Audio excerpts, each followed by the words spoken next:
Welcome to the Crystal Mermaid. My name is Jessica. I am an intuitive light worker here to raise and nourish the galactic consciousness with gifts of this earth and beyond. Today, I want to tap into the energy of the amber stone. And I also want to talk about a few aspects of amber from a healing perspective and from a pain perspective. I want to call this little segment Crystal Mermaid Mama because I have recently been examining amber as a tool for teething. But it can also just be used as a tool for pain management across the board, whether you're teething or whether you're a grown up and you've got other issues with pain going on. So let's just start by talking about the amber stone. Most amber is Baltic amber, and amber is a fossilized tree resin. It comes from the sap of conifer trees, and it's most often seen as a reddish brown, kind of like a golden color as well, like a golden yellow. So for centuries, it has been used as a stone to help alleviate pain. Most recently, it's been used in amber teething necklaces that people like to give to their children, like to have their children wear. And I want to talk a little bit about the aspects of why and stuff like that. So, what is it about the amber that makes it the popular choice for these teething necklaces? It's always up to you to decide what you want to do, but I just want to kind of give you the information and you can choose from there. As a stone, though, amber allows the body to heal itself. And it does that by absorbing energetically and transmuting negative energy. And an example, pain is negative energy. So energetically, it is helping to absorb pain and transmute that pain and remove it so that you can feel better on an energetic level. It emits a very sunny and bright energy, which calms the nerves and it enlightens the disposition. So if you're in pain, you're often down, feeling gloomy, not feeling good, just overall. So the amber energy of the stone, the crystal itself, helps to remove that and bring in a sunny aspect and a sunny disposition. Amber cleanses the environment in which it rests. So it helps to purify the body, the mind, and the spirit when it's worn, when it's carried, and when it's used.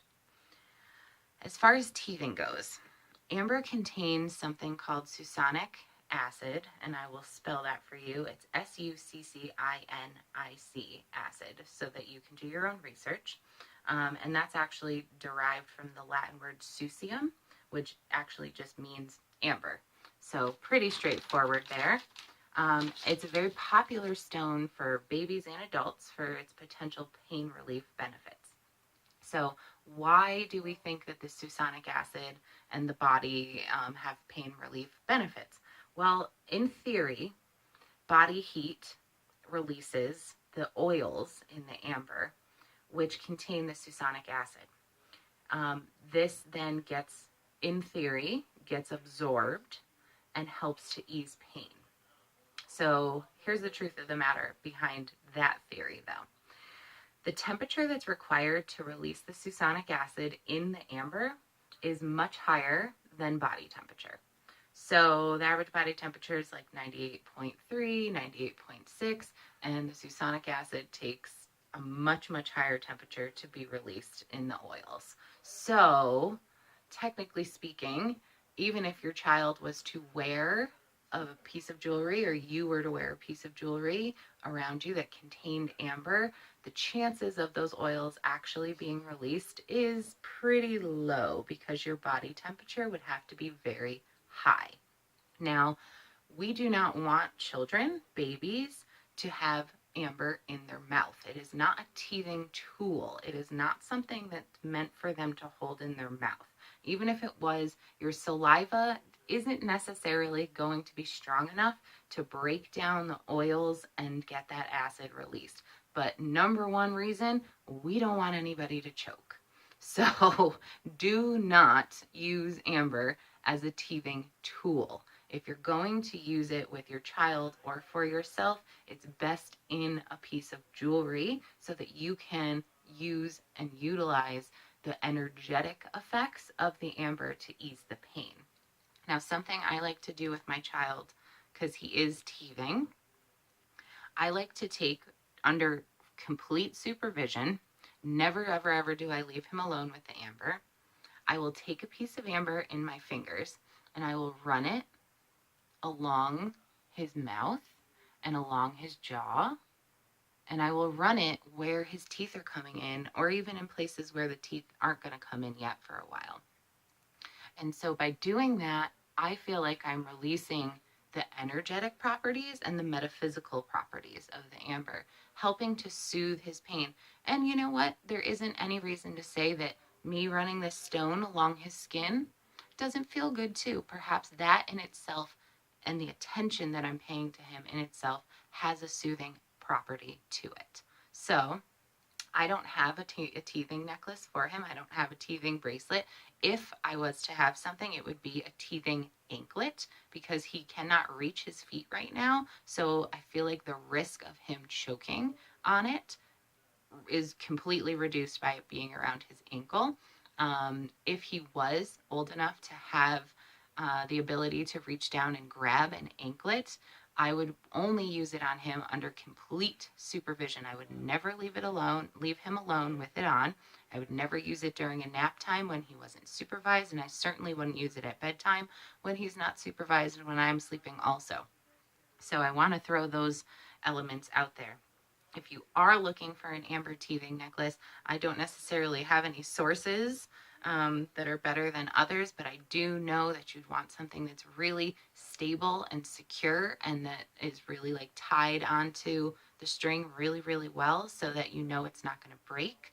I also know that I would want something that was tight, but not too tight. You don't want it to cut off circulation by any means, but you also don't want it to be irritating and annoying, and something that you could easily clasp on and take off so that the child isn't necessarily going to pay attention to the necklace or to the bracelet or whatever it is that you might be looking at.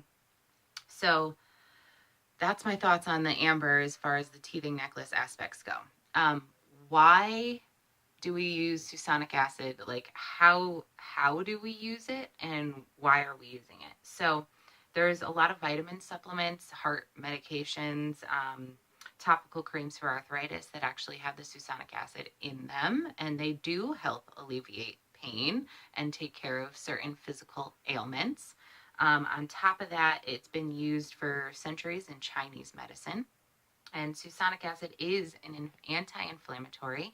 It is an immune booster. It's very antioxidant rich, and as a chemical is very calming and soothing.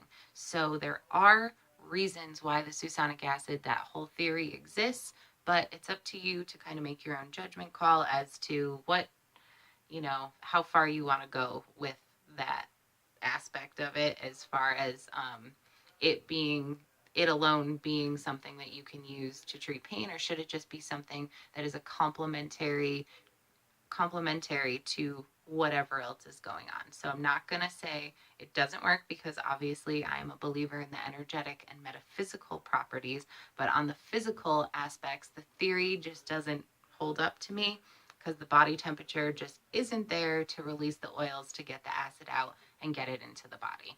So those are my thoughts. And again, I just want to say that do not use amber as something for your child to chew on. Do not let them gum it. And again, only under supervision should the stones be used. Even large stones, like I have pretty large pieces of amber right here, even these should not be gummed, should not be chewed on, and should not be in your child's hands without being under supervision. Don't put them in the crib with the baby. Don't put them in the bed at nap time. Only under supervision should crystals, rocks, and gemstones be utilized around your child, or like I said, on your child. And again, I am always the one who's holding them physically so that I am making sure the risk of choking or the risk of it getting in the mouth is minimal to absolutely nothing because I don't want to take any chances. And that's me. So, with that, the energy of amber is very potent. It is very popular. I again encourage you to do your own research, but I did just want to put that out there because as a mama and as the crystal mermaid, this amber energy has been very prevalent in my life with a child who is at teething age. Um, Astrologically, the amber resonates, just for fun, the amber resonates with the signs of Leo and Aquarius, which are opposite signs.